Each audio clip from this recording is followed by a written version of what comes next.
ನಮಸ್ತೆ ಕರುನಾಡು. ನಮ್ಮ ಮನೇಲಿ ನಮ್ಮಮ್ಮ ಮಧುರ ವಡೆ ಮಾಡೋಕ್ಕೆ ಅಂದ್ಬಿಟ್ಟು ಎಲ್ಲ ರೆಡಿ ಮಾಡ್ಕೊತಿದ್ರು. ನಿಮ್ಗೆ ಏನಾದರೂ ಫುಲ್ ವೀಡಿಯೋ ಬೇಕಂದರೆ ನನಗೆ ಕಮೆಂಟ್ ಮಾಡಿ. ಅದಾದಮೇಲೆ ನನ್ನ ಹತ್ರನೇ ಈರುಳ್ಳಿ ಕಟ್ ಮಾಡಿಸ್ಕೊಂಡ್ರು. ಬನ್ನಿ ನಮ್ಮಮ್ಮ ಮಧುರ ವಡೆ ಹೆಂಗೆ ಮಾಡುತ್ತೆ ಅಂತ ನೋಡಿ.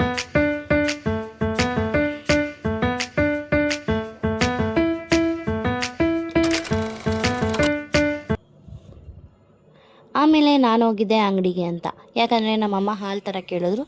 ಅದಾದಮೇಲೆ ಬಿಸ್ಕೆಟ್ ಥರ ಕೇಳಿದ್ರು.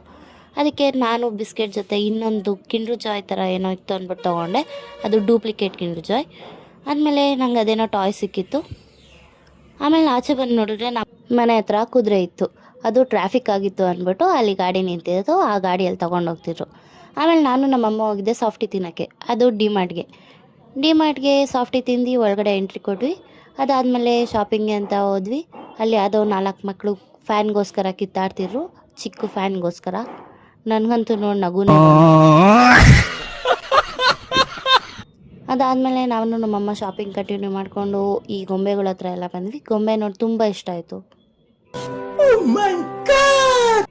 ಆಮೇಲೆ ನಮ್ಮ ಅಮ್ಮಂಗೆ ಈ ಫ್ಯಾನ್ ಕೊಡಿಸು ಅಂದೆ. ನಮ್ಮಮ್ಮ ಏನಂದ್ರು ಗೊತ್ತಾ, ಜಾತ್ರೆಯಲ್ಲಿ ಕೊಡಿಸ್ತೀನಿ ಬಾ, ಇಲ್ಲಿ ಬೇಡ ಅಂತ ಹೇಳಿದ್ರು. ಅದಾದಮೇಲೆ ಫಸ್ಟ್ ಫ್ಲೋರ್ಗೆ ಹೋದ್ವಿ. ಅಲ್ಲೆಲ್ಲ ಸ್ಲೀಪರ್ ಸೆಷನ್ ಮತ್ತು ಡ್ರೆಸ್ ಹತ್ರ ಎಲ್ಲ ಹೋದ್ವಿ.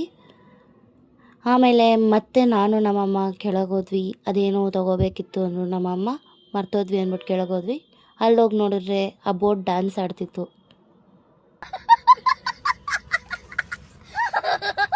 ಆಮೇಲೆ ನಾನು ಕನ್ನಡಕ ಹತ್ರ ಬಂದೆ. ನಮ್ಮಮ್ಮ ನಂಗೊಂದು ಕೊಡಿಸು ಅಂದರೆ, ಜಾತ್ರೆಯಲ್ಲಿ ಹಾಕೊಂಡಂಗೈತೆ ಬಾ ಬೇಡ ಅಂದರು.